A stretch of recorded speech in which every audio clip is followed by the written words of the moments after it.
These are both Home Assistant dashboards. One feels calm and one feels like a lot of work. But getting from here to here isn't as complicated as you may think. The good news is Home Assistant dashboards are endlessly customizable. In fact, there are entire channels dedicated to Home Assistant dashboards alone. But in this video, we'll focus on the few steps you can take that make the biggest impact in creating a dashboard that's both useful and beautiful. If you'd like to follow along, I've included my code so that you can reuse it in the description below. Let's get started together. If you only do one thing before customizing, make it this. When you first set up Home Assistant, it comes with a default dashboard. But if you go into settings, you'll see that there are several types of pre-made dashboards that you can try out and then change the default to your favorite one. It's worth checking them all out, but I'd recommend the Home dashboard as your default.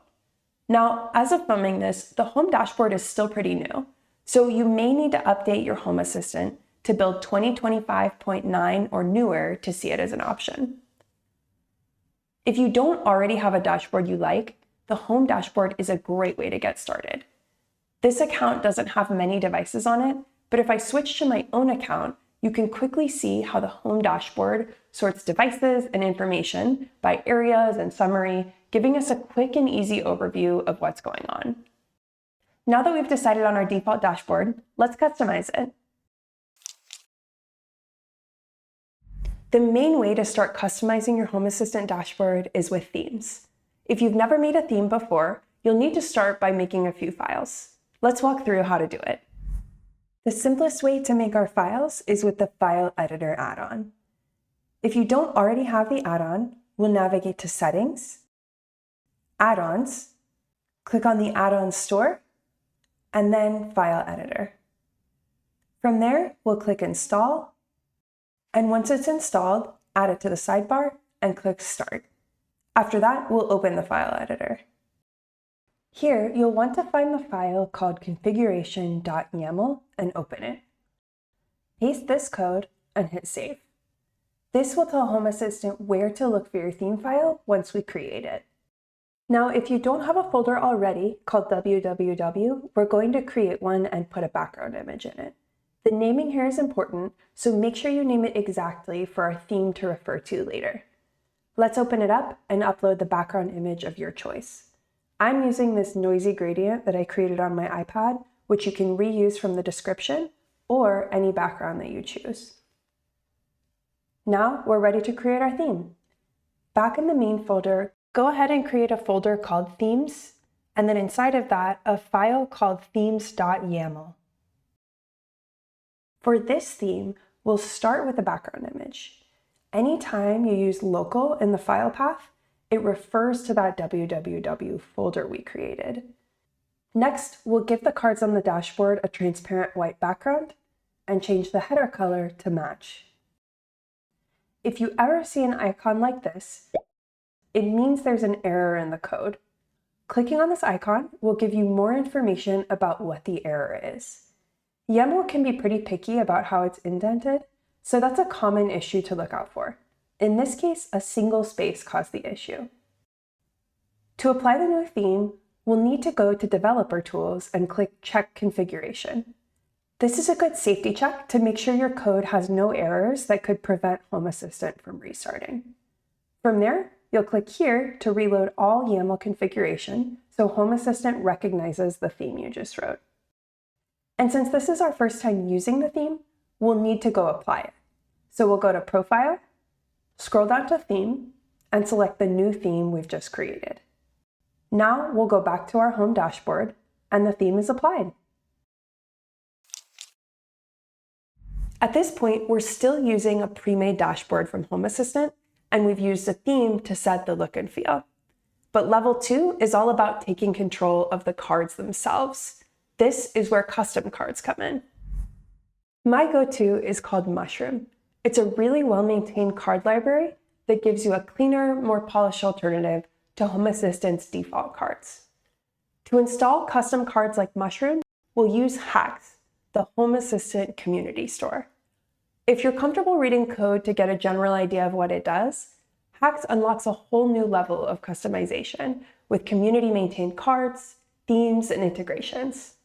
Now, setting up hacks is the first step that's a bit more involved.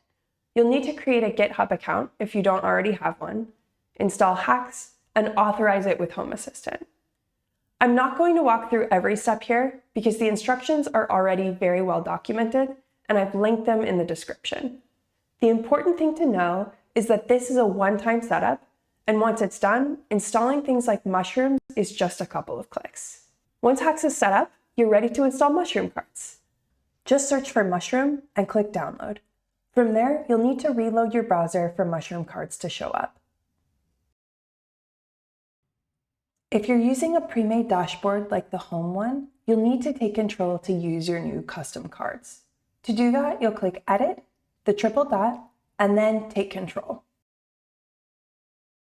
Now let's head to the media section of this dashboard to try out our new Mushroom cards. I'll click on the plus button to add a new card, and now that we've installed Mushroom, you can see that when I search for media, the Mushroom media card shows up as an option. Personally, I find this card to be a lot cleaner than the built-in Home Assistant version. Let's customize it by choosing the speaker it will represent, the layout, and the controls we want to display. Now I'll drag it into place and delete the old version. To replace all my existing media cards with the Mushroom version, I'll duplicate the card I just made and change the device it represents. In this case, the card will represent my projector. In total, this process of replacing all the cards took me about 8 minutes, but I'll fast forward so you can see what it looks like in the end.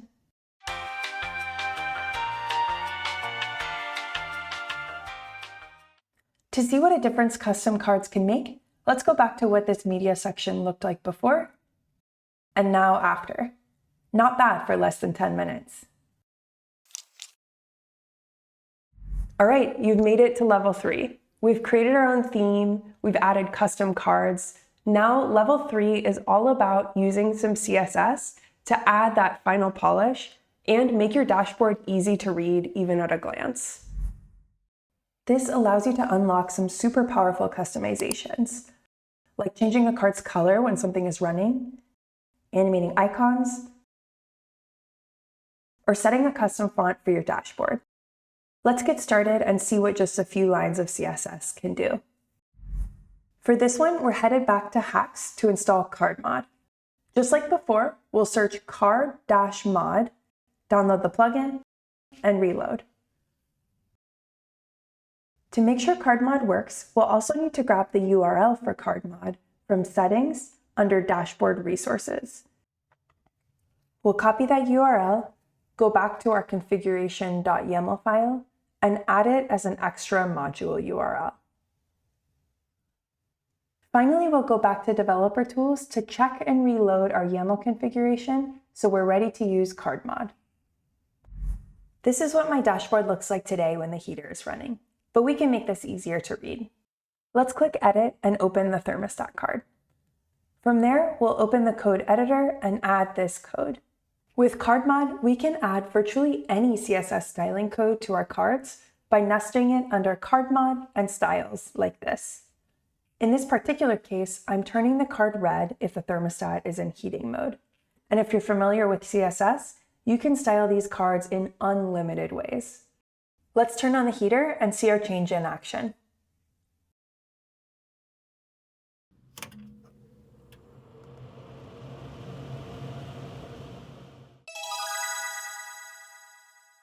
Now let's finish with one of the best parts, custom fonts.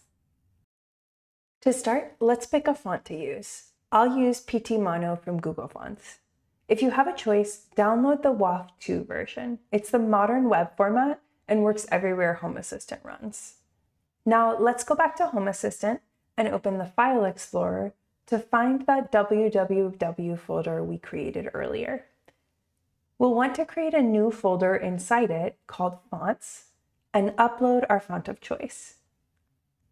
After that, we'll create a file called fonts.css and define our new font face inside for Home Assistant to use.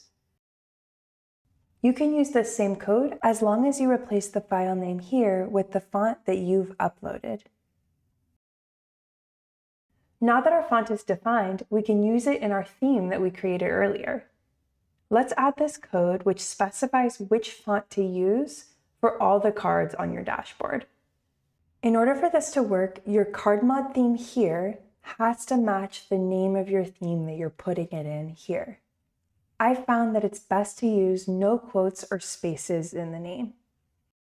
Once we've saved our changes, our last step is to add that fonts.css file to our dashboard resources so it loads properly. Let's add the file for fonts.css and create it as a style sheet. Remember that local here refers to the www folder. To apply our changes, we'll restart Home Assistant. Now our entire dashboard has the custom font of our choice, and you've officially finished level 3. If you've been putting off customizing your Home Assistant dashboard because it felt time-consuming or overwhelming, I hope this has showed you that you don't have to do everything at once. Even some custom cards or a theme can make a huge difference in how it feels day to day. If you're interested in reusing any of my code or files, I've linked them in the description below for you to tweak and use for your own setup. And if you're interested in smart home projects, experiments, and tutorials like this, make sure you're subscribed. I'll see you in the next one.